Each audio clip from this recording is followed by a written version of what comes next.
Hey guys, what's up? It's LJ for Monday. I'm trying to get my camera straightened out here because I'm sitting in my car again this week. I went to post my video and I accidentally deleted the damn thing. So, I'm remaking it real quick.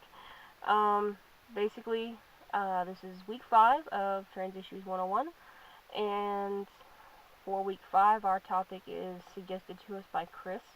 He is a member of our Facebook group. I don't know if he wants his last name known, but if you join the group, you'll know who I'm talking about. And he suggested that we do a segment this week on how far we would each go in our transitions. I am probably one of the rare individuals, as I would go all the way. As I mentioned before, the job that I'm having, oh boy, trying to do this so fast, I'm thinking before I speak, or I'm not thinking before I speak. The job that I am training for, would enable me to basically have my pick of jobs as far as graphic designers, where I want to live, that sort of thing. And I would be able to save money for top and bottom surgery without much of an issue because I'm not really attached. I have no kids, so it's just basically me, and I'm not exactly happy about it, but I suppose there are benefits as far as saving money goes. I'd rather have the people than the money, but beside the point. I would have, there are two kinds of bottom surgery. There is a metaplasty, metoidioplasty, I call it a metaplasty, and the phalloplasty. The phalloplasty is the far more invasive, as it requires a skin graft from your forearm or your inner thigh. I often wonder if they couldn't just take the fat off my ass and graft it on there, but I'm not sure. And they reroute your urethra, they free your labia and make testes, and it allows you to pee standing up, and it also allows you to have sex without the need for any other equipment other than your own equipment. And that would be the one that I would have done. And a lot of people don't know this, but if you decide to have the metaplasty and then later you want to have the phalloplasty, the only thing that you have to have done is the skin graft. Pretty simple.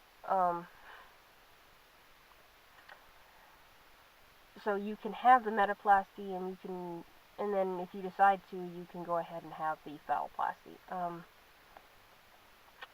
afterwards. Top surgery, I want it, but I've lived with a chest like this for so long. Not that I enjoy it, but I have noticed a scary trend that a lot of guys on here are having their top surgeries way early on in transition, like 1 or 2 months on T, or before they're even on T at all. Reason that's bad for you, stupid fly. The reason that's bad for you is that your muscles, your pec muscles, have not had time to adjust and harden and make those male sections on your chest. So basically, it defeats the purpose, and it makes you look like your chest is deflated in areas because the muscle will build up around where you've had the top surgery, but it won't build up where you've had the top surgery. There is a guy on here, Domino AJ, is his username. His name is Tyler. And I will link the particular video that I am speaking of below in the box for you guys to watch later. or whenever, if you want. And he had his top surgery at 6 months on T. And his surgeon did not want to do it. He was very leery of doing it that early on because of the fact that your muscles just don't build up. And he is actually going to have a revision. So there are several other guys on here that I have seen that have had their top surgeries before T, and I have to say I don't really like the result. Not only that, but when you're on T and you work out regularly, it builds up those muscles and you have less breast tissue. So you lose about a cup size, or maybe a little less, maybe a little more. It just depends on who you are and what you do. So like there's a guy on here that he thought he was going to have the double mastectomy, and he ended up having the keyhole. And there's another guy that thought he was going to have the keyhole, and he only had to have the Perrier,